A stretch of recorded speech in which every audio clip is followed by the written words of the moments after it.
friends, welcome to Secret of Samayal. இன்னைக்கு நான் பார்க்க போறது ஒரு சூப்பரான ஒரு ஸ்நாக். இது வந்துட்டு சிக்கன் 65 இல்லைங்க. பார்க்கறதுக்கு சிக்கன் 65 மாதிரியே இருக்குதுல்ல, ஆனா இது சிக்கன் 65 இல்ல, இது வந்துட்டு சோயா 65.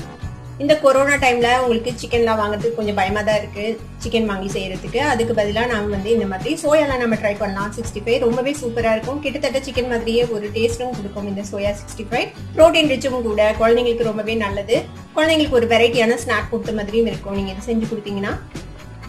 இந்த சூப்பரான சோயா 65 எப்படி செய்யறது அப்படின்னு பாக்கிறதுக்கு முன்னாடி நீங்க என்னோட சேனலுக்கு இப்பதான் முதல் முறையா வரீங்கன்னா இந்த வீடியோ கீழே இருக்க சப்ஸ்கிரைப் பட்டன் மறக்காம பிரஸ் பண்ணுங்க.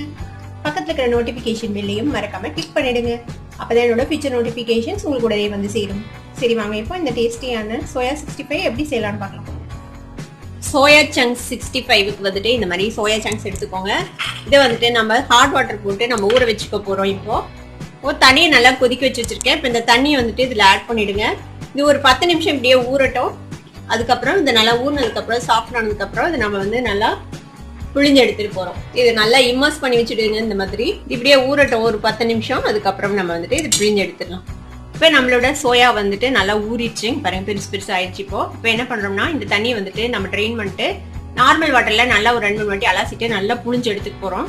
ஒரு சிலருக்கு இதோட ஸ்மெல் வந்துட்டு பிடிக்காது, சோயாவோட ஸ்மெல். அதனால நம்ம 2-3 வாட்டி நீங்க நல்லா வாஷ் பண்ணிட்டு புழிஞ்சு எடுத்துட்டீங்கன்னா அந்த ஸ்மெல் வந்துட்டு போயிடும். இப்போ இதை நான் இந்த தண்ணியை வடிச்சிட்டு நல்லா தண்ணியில அலாசிட்டு புழிஞ்சு எடுத்துட்டு வந்து எப்படி இருக்குது அப்படின்னு உங்களுக்கு காட்டுறேன். இப்போ இந்த மாதிரி நான் எல்லாத்தையும் புழிஞ்சு எடுத்துட்டு வந்துட்டேன். 2-3 தடவை நான் நார்மல் வாட்டர்ல வாஷ் பண்ணி இந்த மாதிரி நல்லா புழிஞ்சு எடுத்துட்டு வந்துட்டேன். இங்க பாருங்க. இப்போ இதுல நம்ம வந்துட்டு மேரினேட் பண்ணிக்கலாம். என்னென்ன வேணுமோ அது போட்டு இதுல ஒரு டீஸ்பூன் அளவுக்கு ஜிஞ்சர் கார்லிக் பேஸ்ட் ஆட் பண்ணிக்கலாம். இப்போ இதுல நம்ம காஷ்மீர் சில்லி பவுடர் ஆட் பண்ணிக்கலாம், ஒரு டீஸ்பூன்.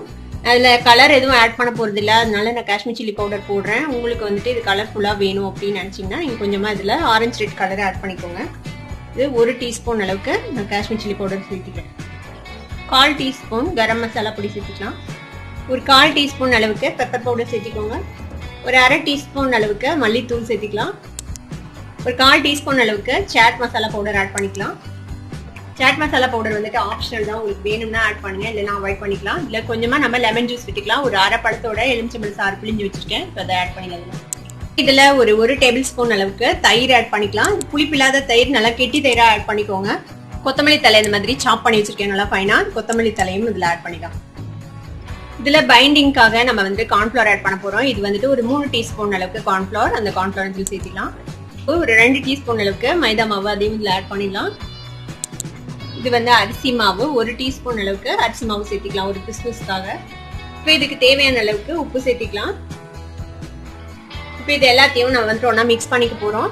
நல்லா மிக்ஸ் பண்ணிக்கோங்க. இதுல தண்ணி எல்லாம் விட தேவையில்லை, இந்த இதுலயே இன்னும் கொஞ்சம் தண்ணி இருக்கும். இப்படியே நம்ம ஃபுல்லா மிக்ஸ் பண்ணிடலாம். மிக்ஸ் பண்ணிட்டு உங்களுக்கு காட்டுறேன் எப்படி இருக்குதுன்ட்டு. இப்ப பாருங்க, இந்த மாதிரி நல்லா எல்லா சோயா சங்க்ஸ் மேலேயும் இந்த மாதிரி கோட் ஆகுற மாதிரி நல்லா மிக்ஸ் பண்ணிக்கோங்க. நான் தண்ணியே கொஞ்சம் கூட விடலை, நம்ம விட்ட தயிர், அந்த எலுமிச்சம்பழம் சாறு அதுவே சரியா இருக்கும். இங்க எக்ஸ்ட்ராவா தண்ணி விட வேணாம், அப்புறமேட்டு நல்லா கிறிஸ்பியா வராது உங்களுக்கு நம்ம பொரிச்சு எடுக்கும் போது. இப்போ இதை வந்துட்டு மேரினேட் பண்ணணும்னு அவசியம் இல்லை, நம்ம உடனே பொரிச்சு எடுத்துடலாம். இது ஊற வைக்கலாம் தேவையில்லை. எண்ணெய் சுட வச்சிருக்கேன். இப்போ எண்ணெய் நல்லா சூடாயிடுச்சு பாருங்க. இப்போ நம்ம இதை வந்துட்டு போட்டு பொரிச்சு எடுத்துடலாம். இப்போ இந்த மாதிரி இதை கையில் எடுத்து இப்படி ஒன்று ஒன்றா போட்டு பொரிச்சிக்கலாம். நம்ம ஒட்டுக்கா போட்டோம்னா இதுல மைதா மாவெல்லாம் இருக்கிறதுனால ஒட்டிக்கிறதுக்கு வாய்ப்பு இருக்குது ஒன்னோட ஒன்று, அதனால தனித்தனியா போடுங்க. இப்போ இதை வந்துட்டு நல்லா நம்ம கிறிஸ்பியா பொரிச்சு எடுத்தோம்னா நம்மளோட சோயா 65 ரெடி ஆயிடும். இந்த மாதிரி நல்லா டர்ன் பண்ணி 2 சைடும் நல்லா கிறிஸ்பியா புரியுற அளவுக்கு இது நம்ம பொரிச்சு எடுத்துக்கலாம். பாருங்க, நல்லா ஃப்ரை ஆயிடுச்சு, நல்லா கலர் வந்துச்சு, கோல்டன் கலர், மேல நல்லா கிறிஸ்பி ஆயிருக்கும். இப்போ நம்ம இதை எடுத்துடலாம். நல்லா இந்த மாதிரி எண்ணெயை ட்ரெயின் பண்ணிட்டு ஒரு டிஷ்யூ பேப்பர்ல எடுத்து வச்சிடுங்க.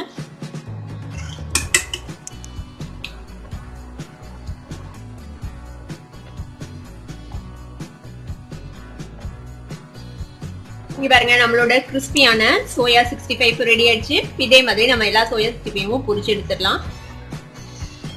இப்போ நம்மளோட சோயா 65 சூப்பரா ரெடி ஆயிடுச்சு பாருங்க. இதே இந்த மாதிரி மயோனைஸ், அப்புறமேட்டு செஸ்வான் சாஸ், இல்லைன்னா மின்ட் சட்னி எது கூட வேணா நீங்க பரிமாறலாம். எல்லாமே இதுக்கு சூப்பரா இருக்கும் சாப்பிட்றதுக்கு. குழந்தைங்களுக்கு கொடுக்குறீங்கன்னா நீங்க டொமேட்டோ சாஸ் வச்சு பரிமாறலாம். கூடவே கொஞ்சமா ஆனியன் வெஜ்ஜஸ், அப்புறம் இந்த மாதிரி எலுமிச்சம்பழம் சாறு பிழிஞ்சு நீங்க சாப்பிடலாம். ரொம்ப ரொம்ப டேஸ்டியா இருக்கும். இப்போ இதை வந்துட்டு நான் உங்களுக்கு இது பண்ணி காட்டுறீங்க பாருங்க. மேல நல்லா கிறிஸ்பியான லேயரா இருக்கு, உள்ள வந்துட்டு கிட்டத்தட்ட சிக்கன் மாதிரியே ஒரு ஜூசியான லேயர் இருக்கும் உள்ள. பாருங்க பார்க்கறதுக்கு வந்துட்டு சிக்கன் 65 மாதிரியே தானே இருக்குது. டேஸ்ட்டும் கிட்டத்தட்ட அது மாதிரியே தான் இருக்கும். கண்டிப்பா நீங்களும் இதை ட்ரை பண்ணி பார்த்துட்டு எப்படி இருந்தது அப்படின்னு கமெண்ட்ஸ்ல ஃபீட்பேக் கொடுங்க. இந்த வீடியோ உங்களுக்கு பிடிச்சிருந்ததுன்னா சப்ஸ்கிரைப் பண்ணுங்க, பக்கத்துல இருக்க பெல் ஐகானை கிளிக் பண்ணுங்க. அப்பதான் என்னோட நோட்டிபிகேஷன்ஸ் உடனே உங்களுக்கு வந்து சேரும். லைக் பண்ணுங்க, ஷேர் பண்ணுங்க. தேங்க்யூ ஃபார் வாட்சிங் this video viewers. Bye bye.